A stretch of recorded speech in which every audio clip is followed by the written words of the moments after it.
Hello everyone, I was just checking out the monthly studio report for February and I came across two bits of really interesting information that I wanted to share with you. The first one is about service beacons, and the second one is about 3 new quest givers that are going to be going into the game.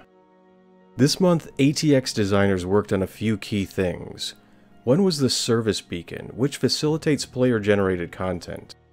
The plan for 3.1 is to allow players to pay others for services such as personal transport or combat assistance.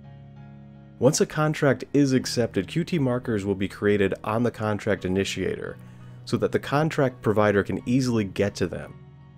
Both parties will be able to see where the other person is while the contract is active. Either party involved in the contract can cancel at any time, but be warned.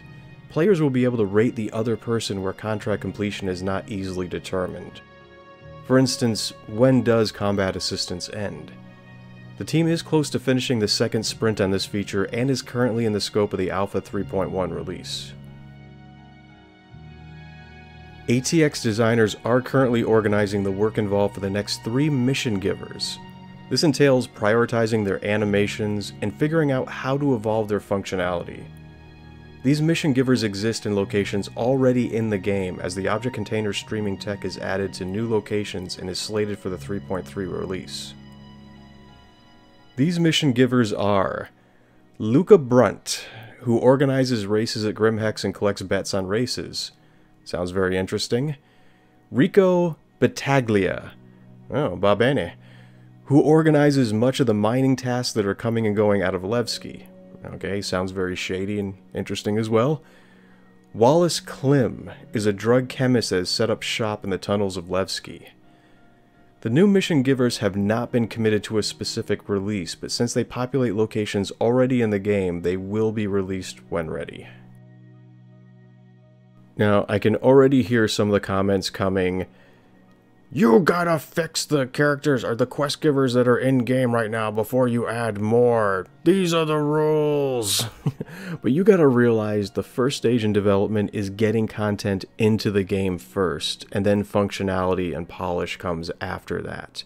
So even if the previous 2 quest givers are not working up to spec, which they are not, and they do need a lot of work, I'll be the first one to admit that, getting these new quest givers in the game as well is very important.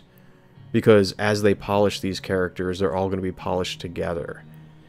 Now, what's also very interesting is Tessa Bannister was not mentioned to that at all, and I know she is going to be making a reappearance back into the game at some point. When is going to be TBD, so potentially we could have up to 6 quest givers populating the various areas of Stanton, and that's going to be adding a lot more content and a lot more depth. With that, and including the ability to put in service beacons, and then with 3.2 the addition of 2 new kind of career paths that are going to be very functional, or at least the first iteration of their functionality is going to be put in, is going to add a whole new level of playability and replayability back into this game, which I'm very, very excited over. Thanks for dropping by for this quick little update. Take care of yourself, and I'll talk to you again real soon. Goodbye, everybody.